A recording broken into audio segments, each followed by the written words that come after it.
Hi, everyone. Welcome to the 23rd episode of Phenomenal Woman Wednesday. I am your host, Dr. Saran Nataki. Thank you for joining. Welcome to Power 365 Phenomenal Woman Wednesdays. This podcast will address issues ranging from what is a phenomenal woman? Are you enough? Community service, paying it forward, the manifestation of dreams with words and action, the power in being a woman, the men who support phenomenal women, fashion, and much more. Stay tuned. Thank you for tuning into Phenomenal Woman Wednesday. This is part 2 of a 3-part episode. Last week, I sat down with the hosts of What Soul Sisters Say, Nalo, Ladi Darah, and Kisha. These 3 phenomenal women shared with me what it means to them to be a phenomenal woman, the phenomenal women in their lives, and also the characteristics they behold to themselves as phenomenal women. This week, we take a deeper dive into their spirituality and their take on religion and life. You don't want to miss this. Enjoy. Okay, so what has your spirit? What led you to this place where you're, very free with your spirituality? And I would also want to say that I don't mean to offend anyone who does use the vehicle of formal religion to practice their spirituality, because it certainly has its purpose and its role. But anyway, I just wanted to put that disclaimer out. But what led you here? How did you get to this place? For me, it's interesting because the very thing that I said, what I don't believe God is what led me to where I am now. The judgment from family and friends, because we were basically, you know how you follow the leader, you grow up, say Baptist, and then you feel like that's the way to go. So then you raise your kids Baptist and so forth. I basically broke that chain. And my ex-husband was Church of God in Christ. So that was really strict religious setting. And it started with his family, with the judgment and the condemnation. And so it's funny because when you're a baby in Christ, God kind of holds your hand and just keeps you really close. And then as you grow in him, you spread out. But when I was a baby, he started speaking to me very early. And I heard clear as day, this is not how I intended for you to serve me. And so I just could not keep ignoring what was laid on my spirit. Yeah. And I just didn't feel right. So I started to question. And then when I started to question, a lot of people did not like that. So that led me to my own search. And then, as I started seeing people continue to condemn and judge and not be loving, like you said, how can God be loving and then still condemn you? I started asking those exact same questions. And I don't know why we don't ask that more. You know what? Because it doesn't make sense. How can we serve this loving, all forgiving God, but then you tell us if we don't do certain things, we're going to hell and we're going to be cast into eternal flames of fire. It doesn't add up. So I started asking questions early, and then I followed my spirit. I paid attention to how I felt. It's uncomfortable to ask those questions.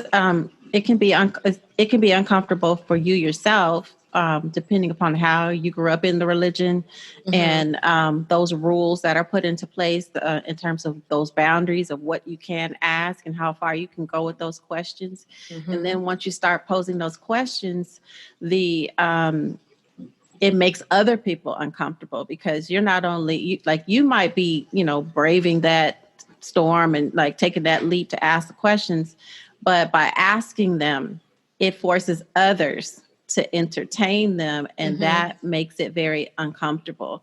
I experienced that myself. So that can make it very uncomfortable. But that's why we can't ask, because when you start asking the questions, at least for me, when I was asking the questions in the formal setting, the response I got every time was, you just have to have faith. Yeah. You just have to believe it, and like, okay, I mean, I have faith.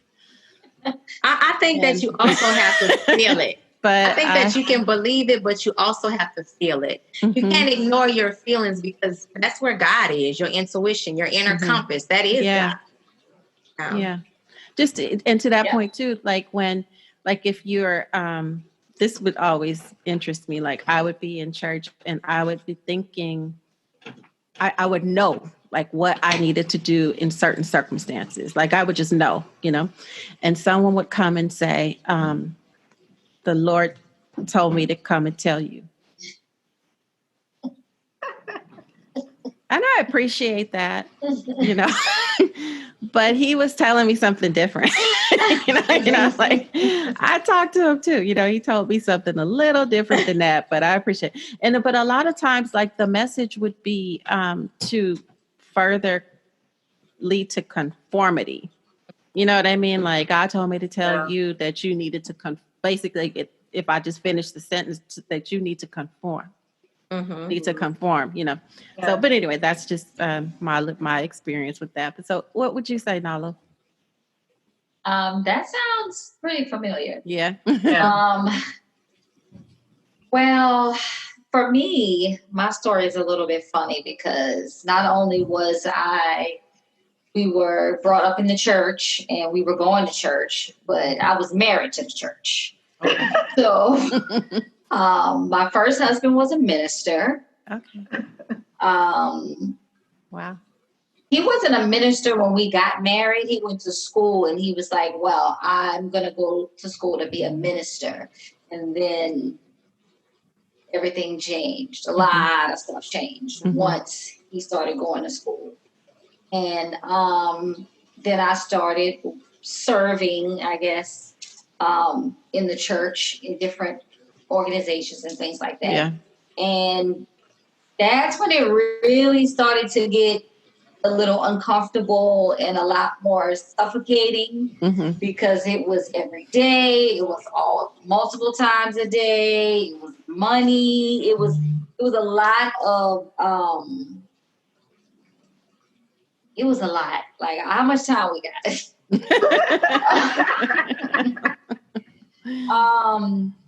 And I can remember it was around, I was 28. And I just started saying, well, I don't want to go this week. And I just started feeling really uncomfortable and annoyed and not liking the things I saw behind the scenes. And I just was getting annoyed with everything. And so that, of course, caused riffraff in the marriage. And we were battling and, all of this stuff. And once I got out of the marriage, which wasn't really that long, I just started saying to myself, I just want to see truth. I want to hear truth. I want to experience truth in everything and everybody. And things just started showing up for me. And so I just kept down that road. Funny how that happens. Yeah, when you ask for it and you start, the truth starts to present itself. Yeah. It almost like when you open that door, it can fast track you. Because like all of these just different resources, people, start to present themselves. People that were in your life, even that you didn't even realize were on that page.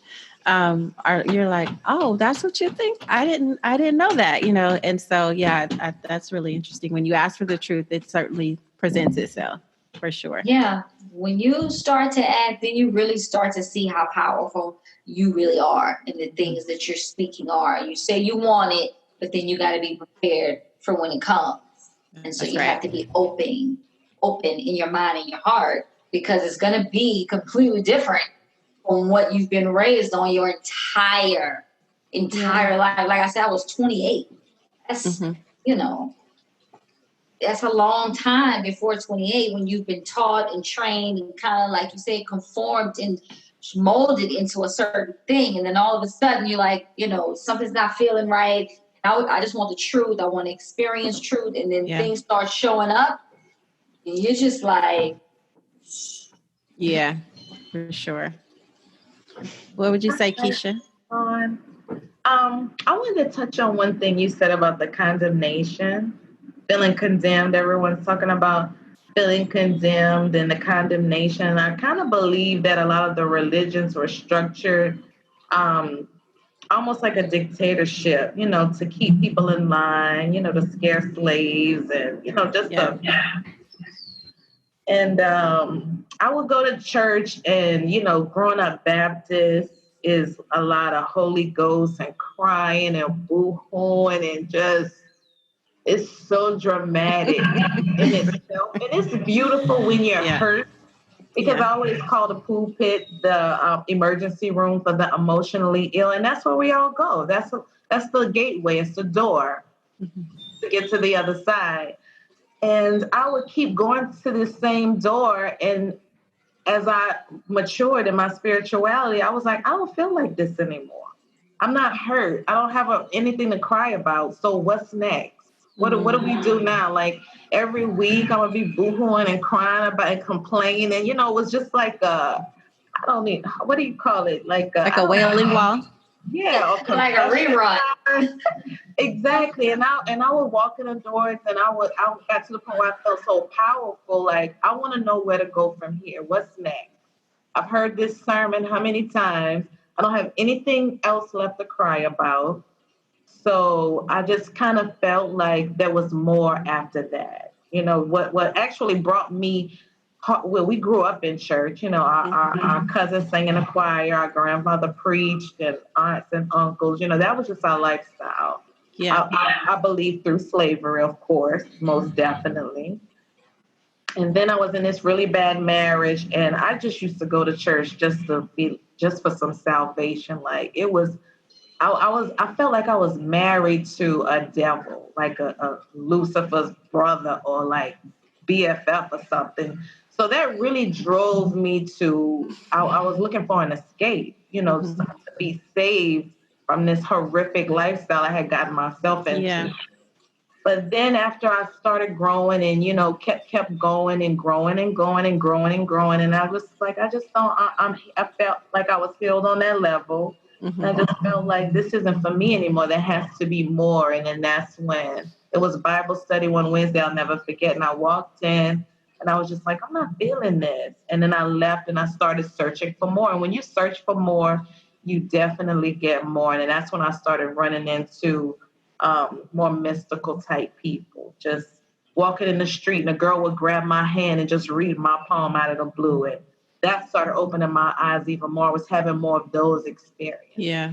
I was asking for more. I wanted to know what's going on out here. I think a lot of people who are attached to their spirituality continuously want the connection with spirit and always asking why, or always want to talk to spirit and have this interaction with spirit, because you are spirit. So that's kind of how that happened for me. Yeah.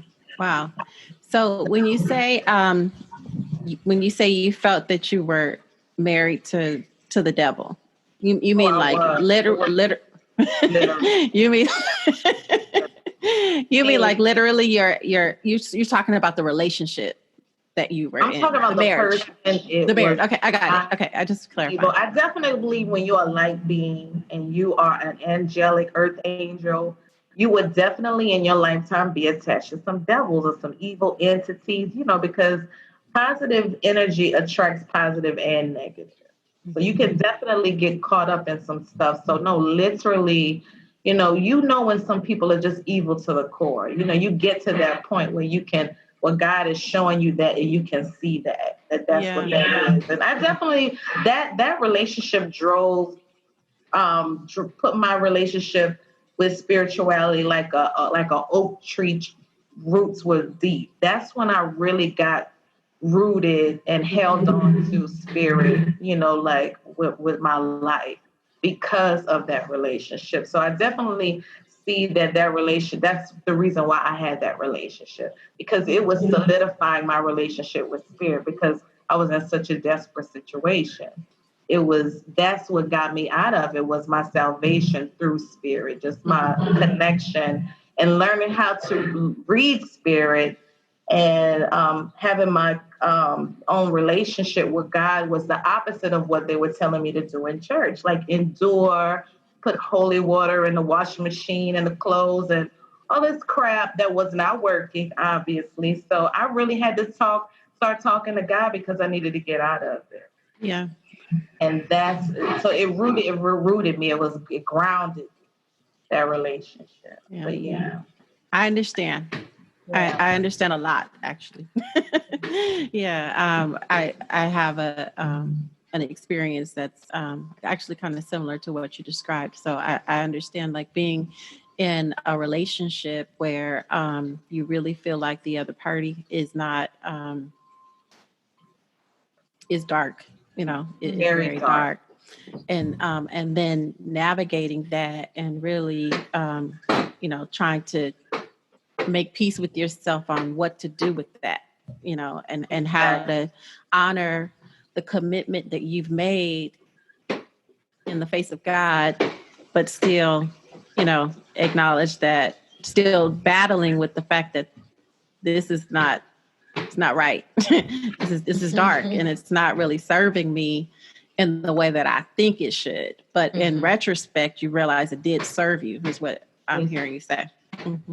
And then those man-made rules that you learn in church are a lot of times what keeps you in those dark places. Yes. With those dark entities, to endure and just go through the struggle. And then me being directly connected to God, taught me another way. And I definitely believe God has his own language with anyone who has a personal relationship. Yeah.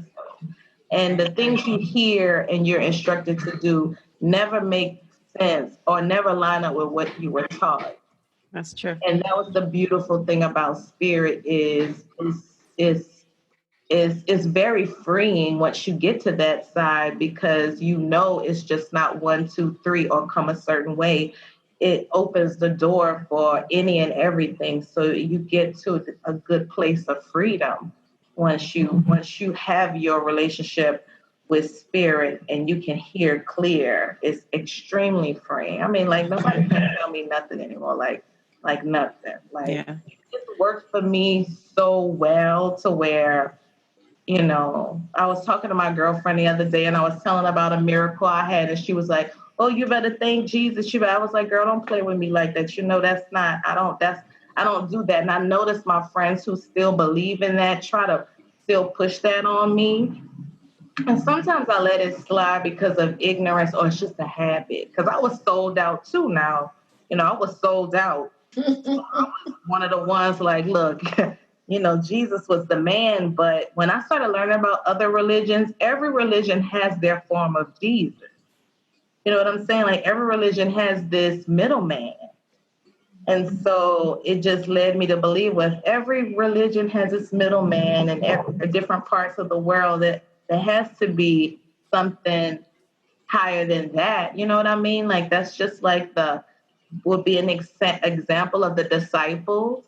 And then there has to be something even greater than that to bring all of this together collectively. Mm-hmm. So just my search for that kept me going. Yeah, interesting.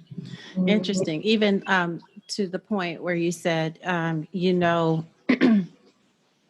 kind of know the truth within yourself. So like when I can think back to certain times where I would say, okay, if I go out, literally, this is literal. If I go outside and there's a blue jay on the light pole, I'm going to leave. And just like, the fact that if there's, and I would make it crazy stuff because I wasn't ready to make a move. So I was like, if there's a blue jay with a red robin next to together, I love it. I'm gonna leave, and then I'll go out there. It wouldn't be there. So I'm like, well, that's not time to go. Stay. So, but the fact that I was making up those crazy things, I already knew, right? So I already knew that I just wasn't ready to make that move, but I knew the truth. So, and it had to get to the point where you started to say those things, and then they started to appear. It had to get to that point. Yeah. So we talked about a lot of things here, and one of the things that I am interested in learning is how did you get to the place? So you said that you would, when you embarked upon a deeper spiritual or understanding of your spirituality, you would go out and like some random person would read your palm. So, in certain religions, that's very taboo to have your palm read or to even entertain like tarot card readers or anything like that. How did you get to the place where you were comfortable with that? And then can you tell us a little bit about what tarot cards are and how they and what they do, how you use them? Um, I got to the place where I was comfortable with it because when the girl grabbed my palm and read it, I didn't even know her. I was going to this African club in Atlanta, and she had them all white, and she grabbed my hand when I was passing, and everything she said was the truth. I didn't even know her. There was no denying that something was going on because what she spoke was real. Mm-hmm. And it was something very intimate, so there was no way she could know this.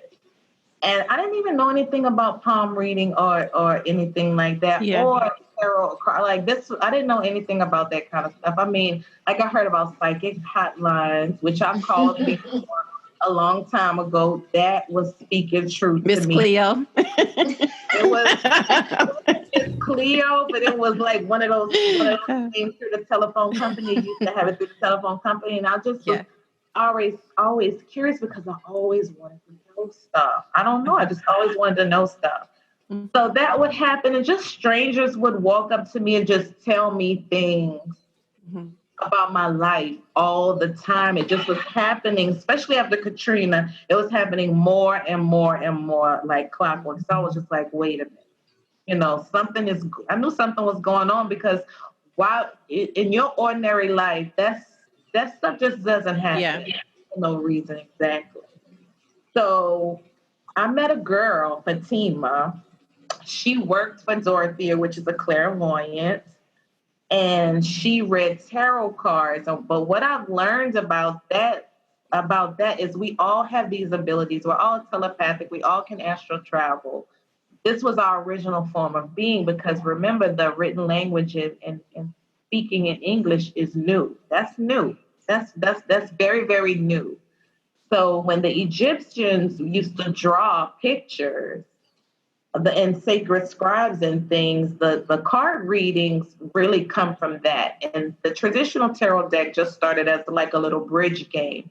A spiritual people would use pictures because people had pictures before they had words.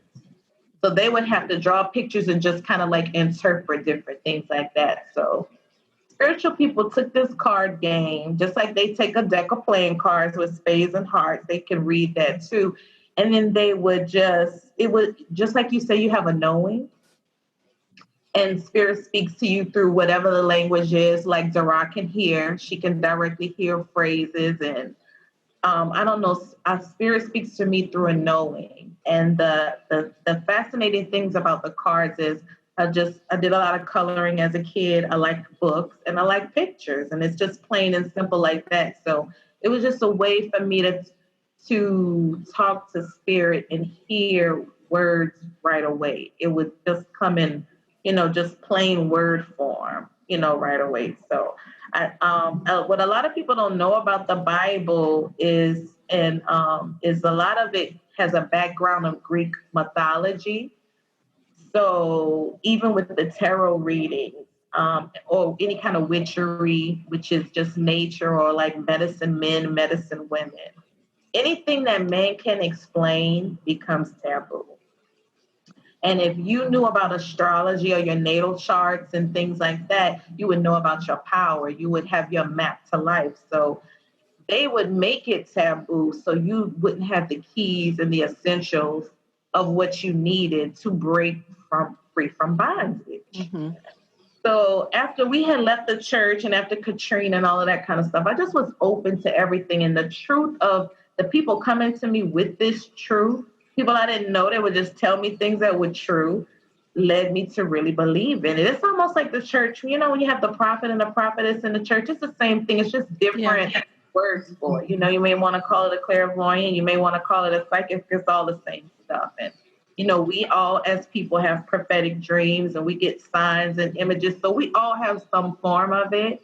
Just some people just practice and tap into it and get really good at it. Is all it is. So that's kind of how I got started with. That's what fascinated me, because when I went to meet Dorothea, my girlfriend worked for her and she quit working because it was just too real. The things that was happening was too real. And I think one of the clients had a son and she told the mom to tell the son not to go to a party because he would encounter some death. And that's it. And she didn't, some people have those experiences, but they don't take heed. Yeah. And her son was killed. So, and then that's when she quit. And when she told me that story, I was like, I want to meet her. I want to meet this woman who I hear knows all of these things. And so when I set up an appointment and went to her house, which was extremely magical for me because I could see firsthand what was going on. So I'm asking all these questions, and then and she's flipping all these cards and laying all this stuff on this. They're flying and flipping around, very magical like. And she's telling me, I don't even know this woman, but she's telling me all about my life and things that have happened. And so I'm just like, I'm feeling it because it's true. So then I asked her about this business venture with these Asians. She's flipping all these cards and all these Asians and magical knives and stuff come out. So I'm just like, damn, this is like, it got me more and more and more intrigued. So after that experience, I researched it and went and got my own deck and just started playing around with it. And I couldn't read the tarot because tarot is something that's revealed to you once you get to a certain level. So it took me many years to really learn it and for it to really speak to me. So I just grabbed some oracle cards because it's just regular words. And when you grab some stuff, you get butterflies, flowers. It's just words and pictures. And when you tap into spirit, like when you're praying or meditating and you just start flipping these cards, God just speaks to you. It's just a story or information that you need to know. Just plain in there instead of going through that whole struggle of what is God trying to tell me? What should I do? Which way should I go? You can just open up these cards and when you're pure and your intention is pure, then spirit will just reveal it to you because you're in this vulnerable state and you want to know it and spirit wants you to know. And then the beautiful thing about it is you can share it with other people so they can see that it's real and they can tap into their own spirit as well. So I think religion just has a lot of taboos. I mean, they go from anywhere from you can't wear certain color fingernail polish to a certain, length skirt to, all kind of rules and restrictions and things like that. So I just adopted the theory of I don't worry about anything that doesn't finance me, feed me, or, give me any type of support. I don't worry about those things because that's not going to affect my life. So as a child, by me not having a close relationship with my mom and my sisters were close, so I kind of was stuck out just by myself, just out here because it was my mom and her husband and then my two sisters. So I was like the fifth one. So that was my friend. That's who I talked to. That's who I went to.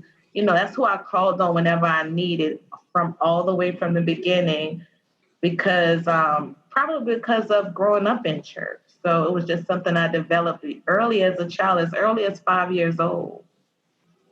And even though they told the story of it was going to be the end of the world and we were going to burn in hell and things, I just didn't believe that. I just, for some reason, I just didn't really feel that in my spirit. I felt like something different was going to go on. And just like now, it's just the end of the world as we know it. It's just evolution. That's all it is. It's just, so I definitely believe in it too, because facts play a big part in me being navigated through spirituality. That's why I'm definitely into metaphysics because it just can't be faith by itself. I definitely appreciate the history and facts and the knowledge and things that come with it too as well.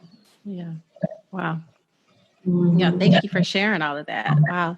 Do you, Nalo and Lady Darah, do you have Is your experience similar, or do you use tarot cards, or what is your comfort level with it, and how do you feel about um, you know that part of your spirituality if you practice that? Nilo, you want to go first? I mean, that's fine. I am not anywhere near as intense with this as my sister. When I saw her apartment, I thought I was in a retail store. There were so many deck of cards and crystals and stones and all of that. I definitely believe in it. I practice it just for my personal self. I don't do readings and things like that she does.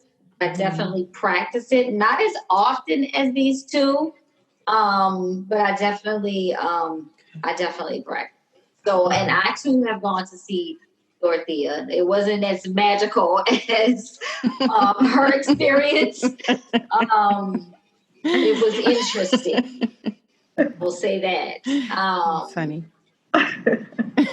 So I think that I have kind of, like, I believe in it and I practice it, but it's not a ritual per se. I'm not going to read cards every day or something like that, but I do believe you're comfortable and you believe in it. Okay. And Darah? For me, I'm in the middle. Okay. I do. And see, here's the thing. I don't know if Kisha may have said it already, but the tarot is mainly your energy. So it's not something outside of you. It is you. So when I use it to practice my intuition, because it tells me if I'm on point, it's going to align or resonate with what you already know. Okay. Like she said, it's a knowing. That's just kind of like your tangible proof that, okay, wow, I'm on point. Okay. That's what I do. I practice my intuition with mine. And then I make like major life decisions. If I can't like feel it in here to move forward, then I do go to the tarot.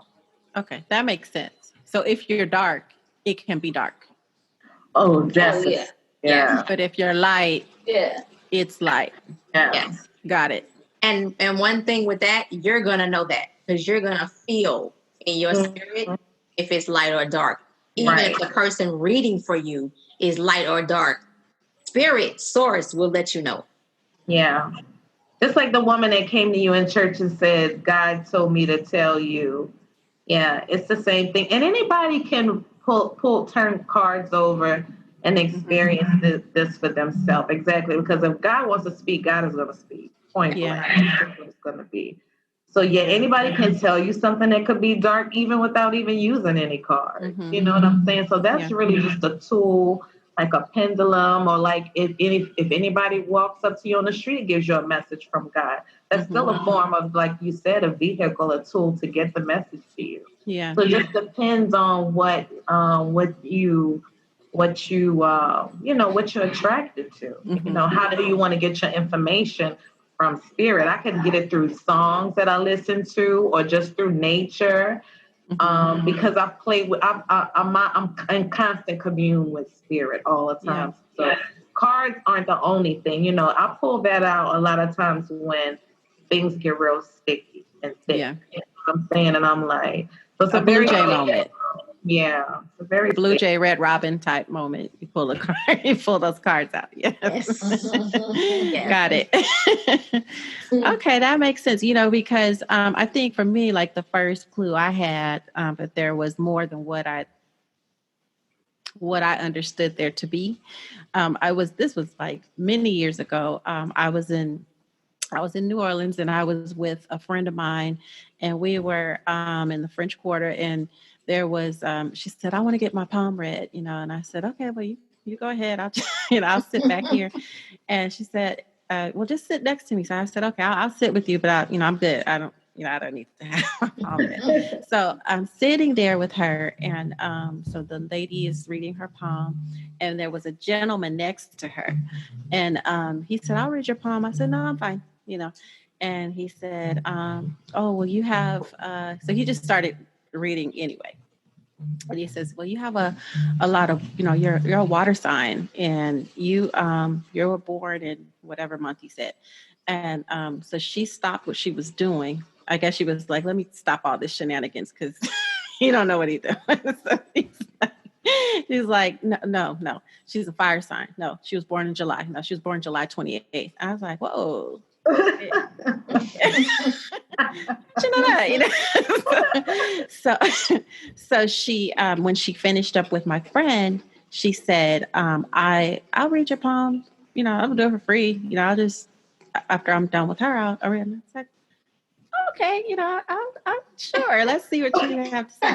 So the interesting thing was, so I was married at the time, to someone different than who I'm married to today, and he was there, and she was saying these things about my husband, but like in future tense, and the way she was describing him, it wasn't making any sense. So I was like, that's not accurate. You know, I was, you know, and she said, but I see you getting married. She described when I was going to get married and all of these things. And then but she was very accurate about my past.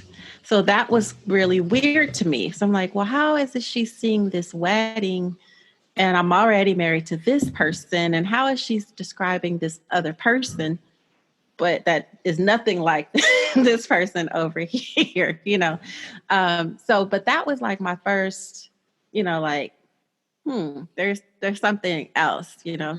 And then I had an experience where once I started really, I was in church, I was asking all the questions, I was frustrating all the people, and and I decided I said, let me just take a step back and explore a little bit on my own and figure out some things. And so as I started reading and like experience, like just experiences just started happening with me. I started meditating.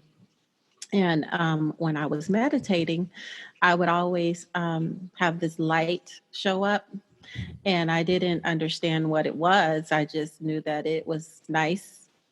It was nice, a nice, you know, byproduct of meditation. I didn't, you know what it was. So eventually, I read a book about past life regression, and I found someone to do a reading for me. I went to a past life regression therapy session, and when we were talking, because at this point, I really don't know much of anything outside of what I knew in formal religion. So I didn't like meditate. All of that was new to me. So when she gave me exercises to do prior to my coming, and she said, "Well, did you do the exercises? Did you follow the visual meditation?" And I said, "Yeah, I did, but every time, you know, I did it, it was working, but that light was in the way. Like it was hard to focus with the light." And she sat straight up and she said, "You see it? You see a light?" And I said, "Yeah, I see. Every time I meditate, like the light is right there, like I see light." And she said, do you have the light on in the room? Like, are you sure?" And I said, "Yeah, no, I'm sure it's a light. Like it shows up." And she's like, "Okay, let's just go on with it." So we go through the whole process. And for the very first time, the light changed colors while we were, you know, she was calling upon my higher self, and it turned like a deep indigo color. And I was like, this is unique. This is interesting. We'll just go with it. You know, I didn't understand what it was. And then afterward, we talked about it. And then I did my own research because I'm like, what was that? Why did it change color? And then I realized it was my higher self. You know, it was, my it was my third eye, so I was like, wow, this is real, because I didn't know. And what I liked about it is that I didn't know that the third eye was associated, that like that chakra was associated. I didn't know anything about chakras or any of that, but I didn't know that color was associated with that. So when it happened at the time that she called upon it, like when she called upon my higher self, it turned colors. And I was like, okay, this is absolutely real. Like, this is not something that I've made up or imagined in a book, So, yeah, but like the tarot cards, I never had a reading with the tarot. Oh, the other thing, I did I started looking into numerology, and I just started performing. Like, I spent the whole day performing all the calculations. It's like, okay, I can calculate my life, and I started. But it was so intriguing because the things that I read, once I calculated my life path number, I'm like, this is so spot on. So it's like, okay, I'm going to calculate my husband, my kids. I can calculate my mom. So I did, and it was just really, really interesting how much I learned about myself and all of the people around me just by knowing these numbers. Like, that is amazing. Like, how does that work? Like, how does a number know some, like, I don't know. That was just really interesting to me. So basically, said all that to say, I can understand what you mean about tarot being a vessel, basically, right? Like, to translate what you know from inside, or to communicate. So, yeah. Okay. Thank you for tuning into part 2 of this 3-part episode. Please tune in next week for the conclusion of this dynamic dialogue with the hosts of What Soul Sisters Say. Take care. Thank you for tuning in to Power 365 Phenomenal Woman Wednesdays. I believe that every woman gifts the universe with her own strengths and unique characteristics.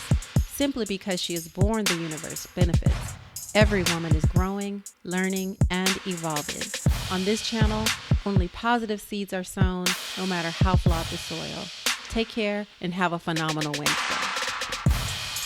Don't forget to rate, comment, and subscribe. The Phenomenal Woman Wednesday podcast can be found at www.pwwr.com and on iTunes, SoundCloud, and YouTube.